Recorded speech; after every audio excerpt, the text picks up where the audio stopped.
ایک دفعہ کا ذکر ہے کہ ایک جنگل میں ایک شیر رہتا تھا۔ ایک دن وہ شیر سو رہا تھا کہ اچانک ایک چوہا وہاں آ گیا اور شیر کے بالوں میں گھس کر کھیلنے لگا۔ اچانک شیر کی آنکھ کھل گئی، اس نے چوہے کو پکڑ لیا۔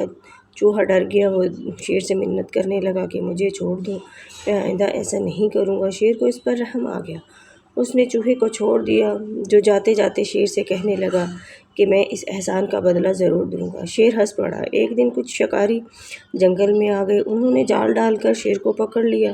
وہاں اچانک ہی چوہا بھی آ گیا، اس نے اپنے دانتوں سے جال کو کاٹ دیا۔ اس طرح شیر آزاد ہو گیا۔ شیر نے چوہے کا شکریہ ادا کیا۔ چوہے نے کہا کوئی بات نہیں، ایک دن آپ نے میری مدد کی تھی اور آج میں نے آپ کی مدد کر دی، اس میں شکریہ کس بات کا؟